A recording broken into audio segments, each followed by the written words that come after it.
Happy are those who do not follow the advice of the wicked, or take the path that sinners tread, or sit in the seat of scoffers, but their delight is in the law of the Lord, and on his law they meditate day and night. May we be a people who find joy in this contemplation and lead lives formed by your will. Amen.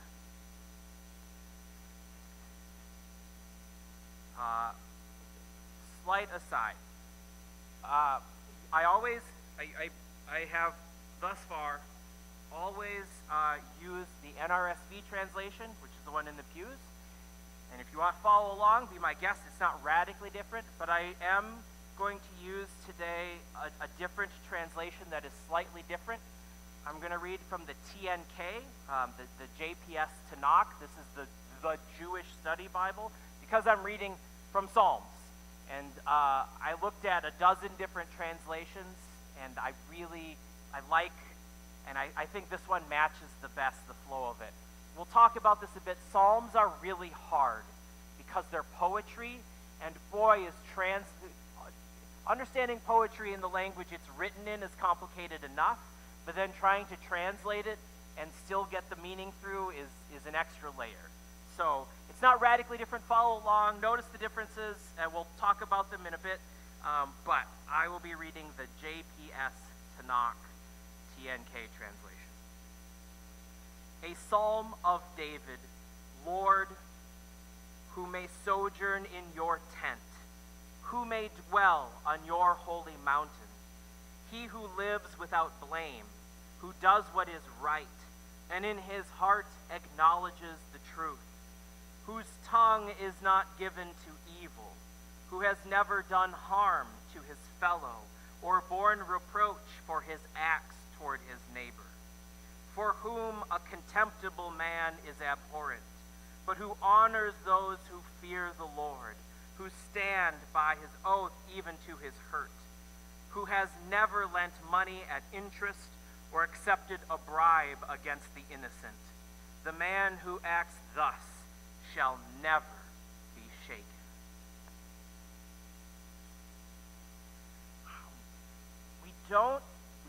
I don't usually, and I don't know a lot of clergy who do tend to do a lot of sermons really focused on Psalms, which is, I think, disappointing because it's a really big book and there's a lot of material in there.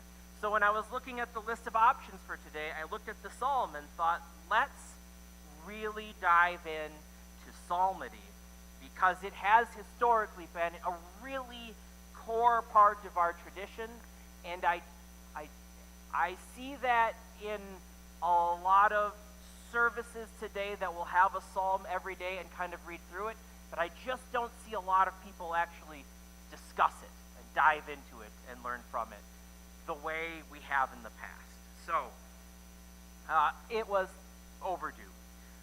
Psalms, functionally, the book of Psalms, which is rather lengthy, it divides the parts of the Old Testament, sometimes called the histories, the records of the kings and things, from the prophets in the way that our Bibles usually organize texts, not in all of them. But this was the hymnal of not only the early church, but also the synagogues that kind of preceded that, and the temple itself in Jerusalem. These were the songs that they would sing as part of their liturgies, as part of their worship. And there's a wide variety. Obviously, they did other stuff as well. In fact, to a certain degree, almost all of this was sung at various points. Readers, even in the early church, were often called cantors because there's a rhythmic pattern to these languages that is just not inherent in English. It's way easier to rhyme in Hebrew than it is in English. Just because so many words have shared endings, there's a much heavier reliance on suffixes, so there's a lot of words that have the same sound. It's easier to kind of line things up. But even that aside, there was just a degree to which the stuff was treated like music. In fact, in the Egyptian language at least, the very word for worship is the verb to sing. I mean, there is no gap between those concepts in some of these ancient languages. So the idea that at the core of our book is a collection of songs, of hymns, of worship music, shouldn't be real surprising per se. The problem is, however, that doesn't translate well. So when you try to render them understandably in English, none of it feels very song-y anymore, which is unfortunate. It takes a lot of work to move that over, which is why we get songs like the one we sang this morning and one we'll do later, and there's a lot of them out there that take psalms and try to make them singably workable in more of a hymn kind of format. Now, most hymnals have a psalter, so even if you look in this, starting at page 515, if you go kind of towards the back, there is a whole section of these hymnals called psalter readings, right, where it goes through not every psalm, but a very large portion of them, and it breaks them down into like two-person, like a call and response kind of thing back and forth. There's a section on psalm tones to make them singable, but almost every hymnal you will find has a whole section devoted to the psalms. And interestingly, we tend to keep these in churches, but historically, I shouldn't even say that really, originally, I guess, hymnals were something that families would even have. This was meant for private worship and prayer as well, for people to do in their own homes, so that people would have the psalms in some kind of responsive or singable format so that people could use that for private worship and study as well.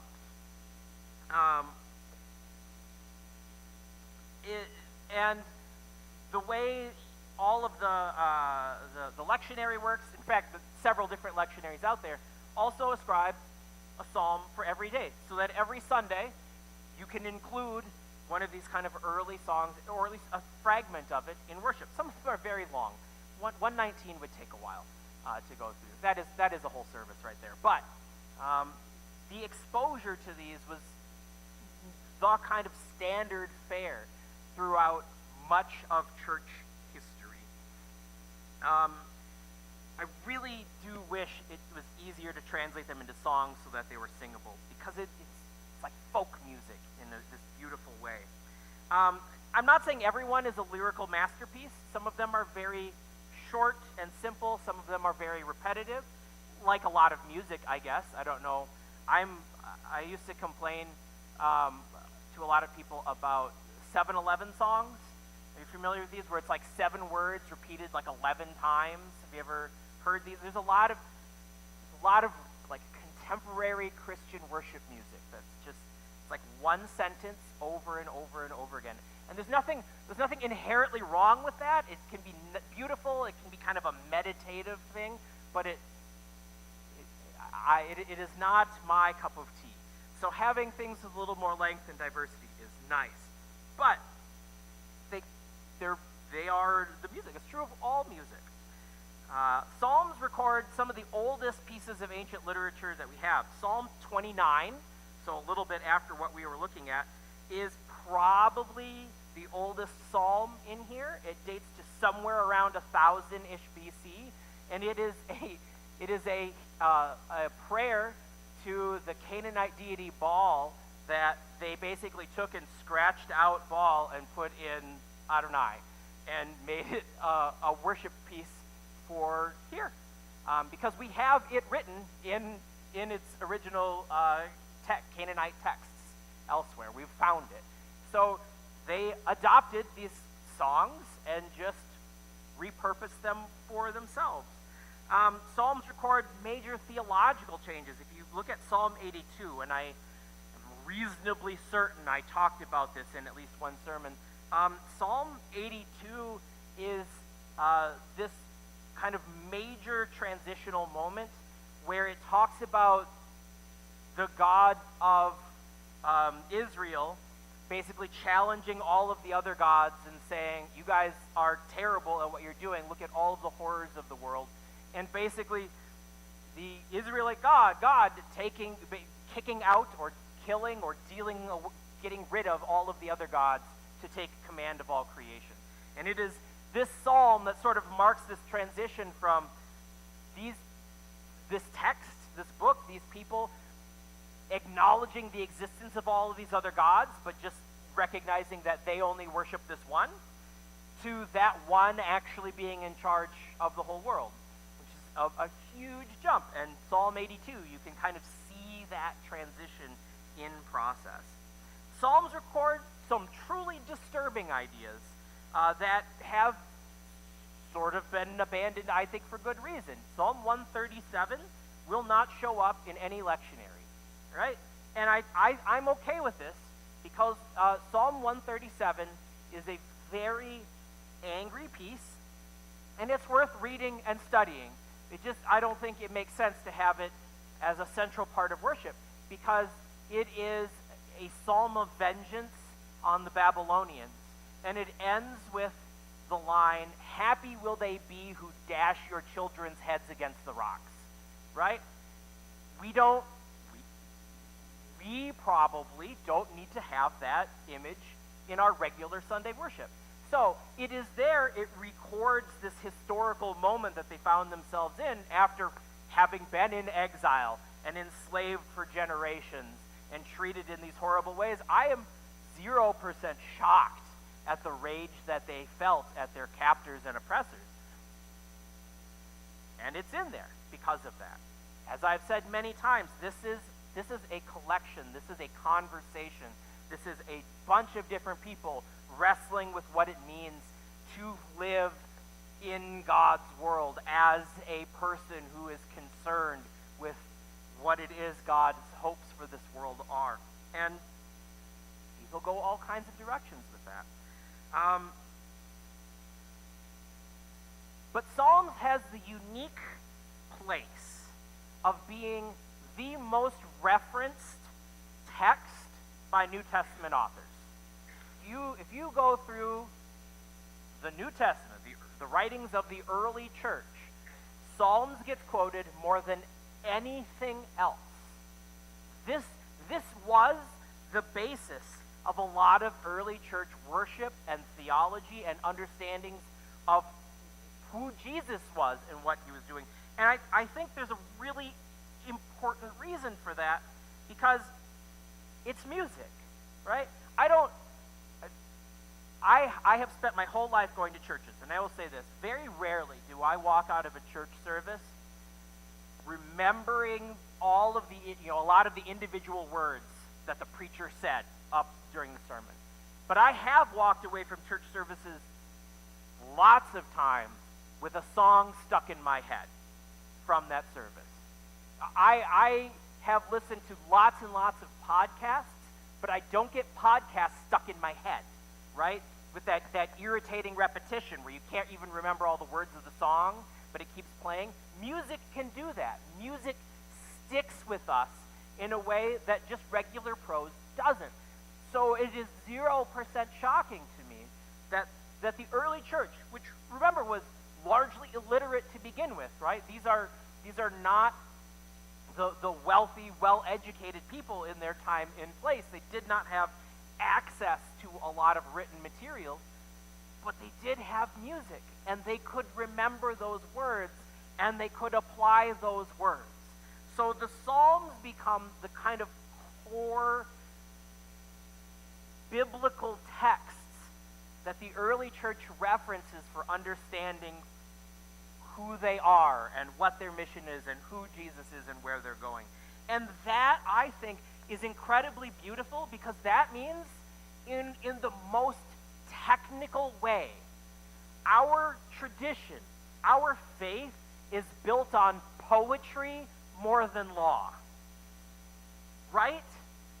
I think that is a phenomenal place for us to remember that Christianity is rooted more in the poetry, in the music, in the ideals, in the songs, in this kind of lyrical vision of faith than it is in the technical line-by-line discourses on pieces.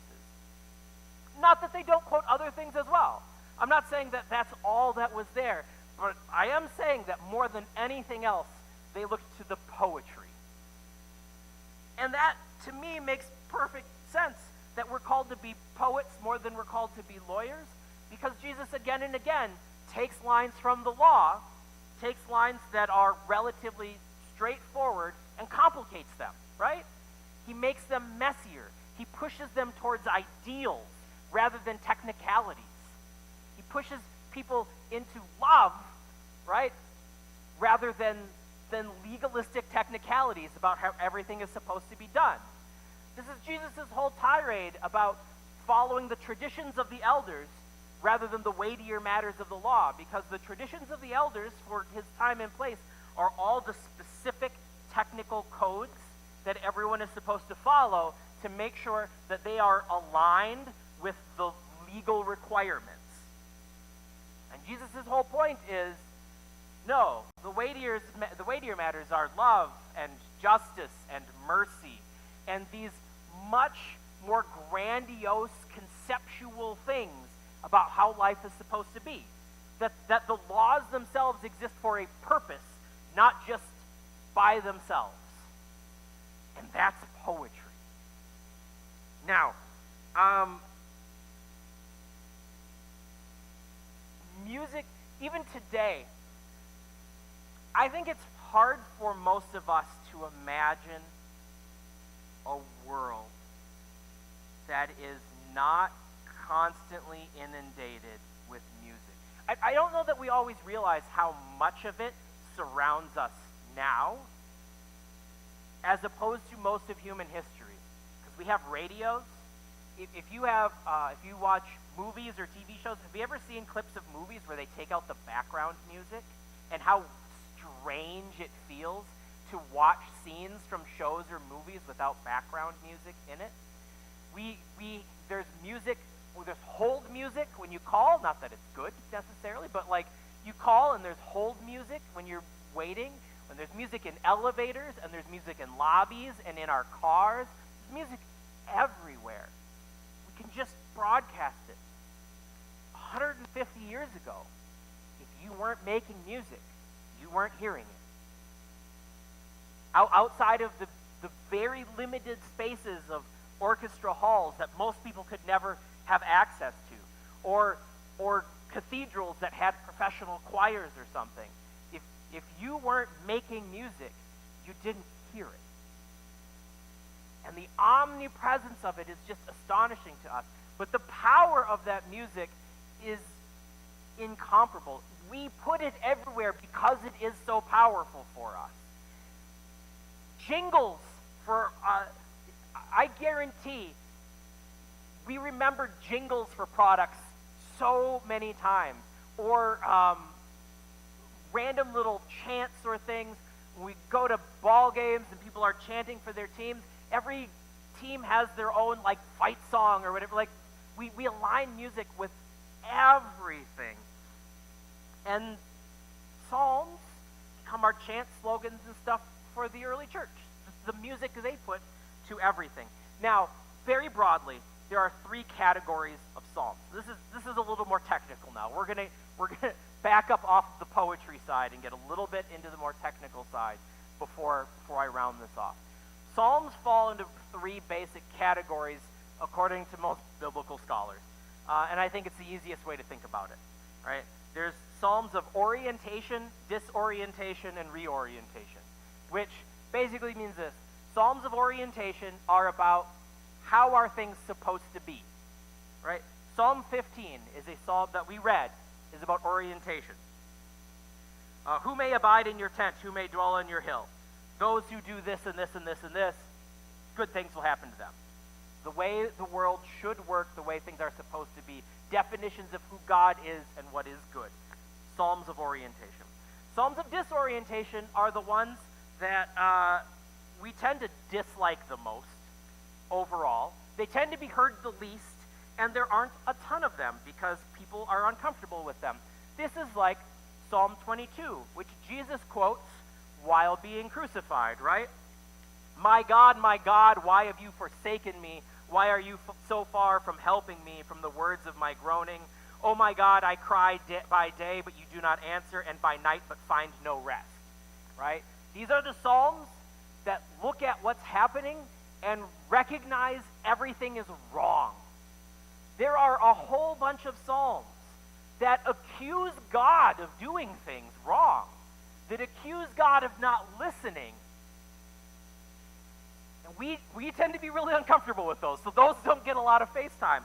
But there's a bunch of them, and we should not be strangers to the idea of yelling at God. That's okay. Believe it or not, God's big enough for us to be mad at God, and it's okay.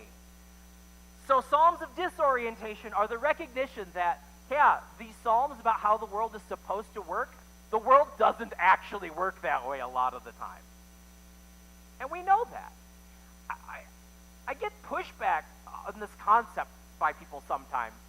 And I don't understand why, because this book doesn't if everything works the way it's supposed to work, this book makes no sense, right? Because every story in here, every edition, every step in here, all the lessons are because things are wrong. That's why God has to intervene and do stuff, right? Jesus doesn't come down and give us lessons and go through the whole process because everything is right with the world. You know what I mean?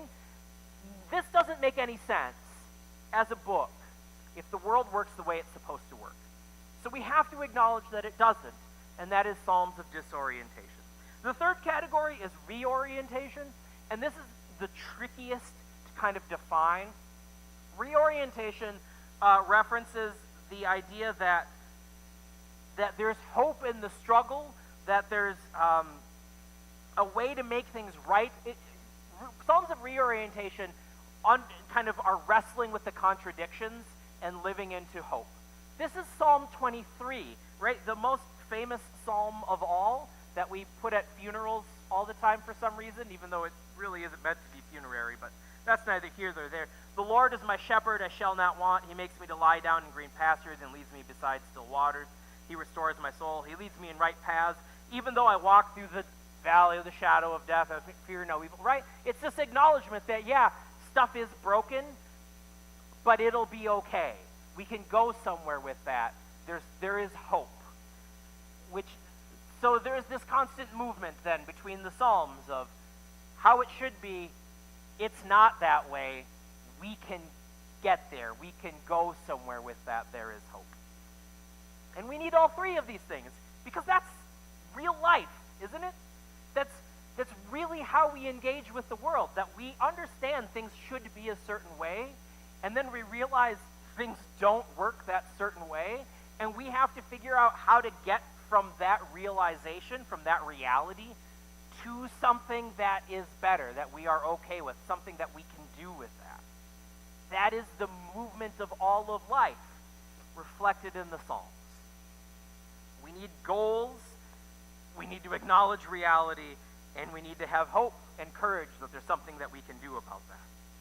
Now, the one today, like I said, is a psalm of orientation that sets up ideals for how things are supposed to be. And just to touch on the translation choice, just while we're going in, because it's poetry, it's really hard. I don't know if people here are big fans of poetry. I used to do performance poetry and stuff. I think poetry is beautiful and wonderful at expressing realities that are hard to explain technically, because we are not wired for objectivity, we're wired for experience. And poetry speaks to that. But that means that trying to render it is hard, because languages are not equivalent to each other in the first place. So, when we're looking at this, the very first line, a lot of translations, including the NRSV, start with the word abide. Who can abide in your tent? And once again, while that's not exclusively wrong, the word there is gur, which means to be a traveler. It means a sojourner. It's sometimes translated as sojourner. It means to be somewhere that you're not from, right? To be a foreigner, to be a traveler. It means, this is backed up by Psalm 39, has the same idea that we are all sojourners in the world, going somewhere, and that in God's presence, we are simply traveling, Jesus has other things to say about that, but we've already discussed that. So verse 1 is, who can sojourn in the presence of God? Lost my everything. And then it gives the definition. This is what we should be. This is what it means to do this. Verse 3 gets really messy because Hebrew grammar is unclear to begin with, but there's this question of what's responding to who, and in a lot of translations, it talks about reproach for the neighbor. The TNK goes the other direction, and some that the neighbor's reproach on us. Basically, the idea that we should be without blame before those around us, rather than just someone who doesn't slander. Although both work, they're just going other directions. But this sort of, I think, feeds into the character argument that this is supposed to make, that we should be not only people of good character internally, but that other people don't have terrible things to say about us either. Verse 4 is basically impossible to translate clearly because our words have connotations that the Hebrew words don't. So, for whom a contemptible man is abhorrent. What's in here? The wicked are despised is the NRSV translation, and those feel very, very different in English. But it's so hard to render in poetic language what it means. The idea here, I think, fundamentally is just we don't admire terrible people is the goal, right? Just like our neighbors shouldn't have bad things to say about us, we shouldn't support or have good things to say about wrongdoing and people who are actively violating these expectations. And then finally, no interest on loans. This comes up over and over again in the scriptures, and I love it because we don't even think about this anymore as evil. That was a damnable offense biblically.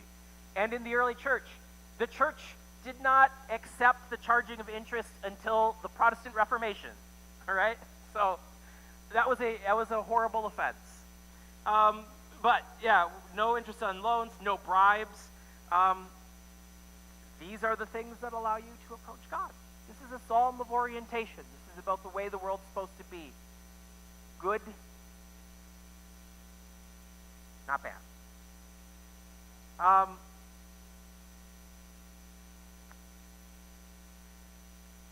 I am very picky. I try to be very picky when it comes to music. I try. There are always limitations, right? Like I said, there are psalms that I would love to do whole sermons on, and then there's psalms where it's like, yeah, we don't need to talk about smashing babies. But the power of music, of creating an image of what the good life is, about what we're supposed to be as people, because of the power of music, it's important what we get stuck in our heads, what we listen to, what we rehearse. And so psalms like Psalm 15 that help us remember who we're supposed to be and what God asks of us and what kind of world we should be working to create are beautiful. And when we pick songs to go, when I create services and try and pick out music to go along with it, I try really hard to match songs to not only what the message of that day is, something that sort of matches, but there are plenty of songs out there that I know a lot of people who like, and I look at it and go, I would never subject people to that, right? Because I don't want to risk putting words in people's heads that I know could get stuck there, and that I am very skeptical of being problematic. And I bring this up because I know most people are not nearly as reflective about music as I am. Have you ever been listening to a song and you, maybe this is not a common experience. This has been a common experience for me, but I don't know if everyone will share this. I start talking about stuff that's in the song, and people look at me shocked, like they never actually realized what the topic of the song was or like what it was about. I don't know if this is a really common experience. I was talking to someone at work recently, and off the top of my head, I cannot even remember what the song was. But we were listening to a kind of classic rock station, and some song came on. I can't remember what he said because I was talking about this is a great. It was written as a war protest song during Vietnam, right? And he had no idea that the song was in any way being critical of that era, that concept. That there was just this weird kind of deer in the headlights look for a second of, this is an anti-war song? It is amazing to me that people can engage with music, can love a song, and not dig into it, and not rehearse it in their head in a way where you actually are processing what's going on. And obviously we can't do this for everything we hear in the background because there's so much. But I often feel like that is true of how so many people, I think, look at the Bible.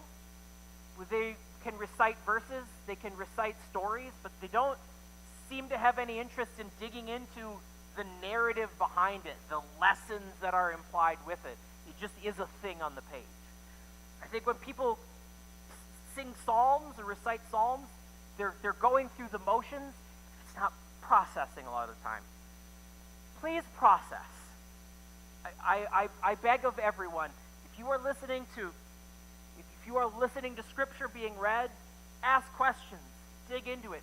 If you are if you are actively engaging with a song, figure out what's in it, because it is shaping you, it is forming you, it matters what the content is. Music is too powerful to just let it be this kind of background noise that goes completely uninvestigated. So, when it comes to the Psalms, when it comes to music, when it comes to our faith, all in all, find music, find psalms, find stories, find things that connect with you in a way that does what the Psalms did for the early church. Find songs of orientation. Find music that helps you envision a better world, a world that is right and good and just. And be critical of that, and be critical of yourself in what you think that might be. Because we're really good at just assuming we're right about things and never investigating our own preferences. But find songs that show you what the world should be. Find songs that address your own struggles, your own hurt, the ways in which the world has let you down. There's a lot of it out there. There's a lot of, that may mean genre hopping a little bit, you know. Christopher Lee, super random fact, Christopher Lee, famous actor, right? He was the lead singer of a heavy metal band in his 80s, all right? Feel free to explore, but find music that speaks to the brokenness of the world that we find ourselves in, that you can connect with. And finally, find songs that give you hope, that don't ignore what's wrong with the world, but don't just sit in there with it without any possible motion towards something better. I have playlists for all these things for myself, so that there are moments I can dig into these things and be reminded of what is important and valuable and ideal and what is wrong and how I and my neighbors are hurting, and that motivate me to do something about it. That is what the Psalms were there for. That is how they built the early church. That is how we can engage with them still today. May our lives become the music we listen Amen.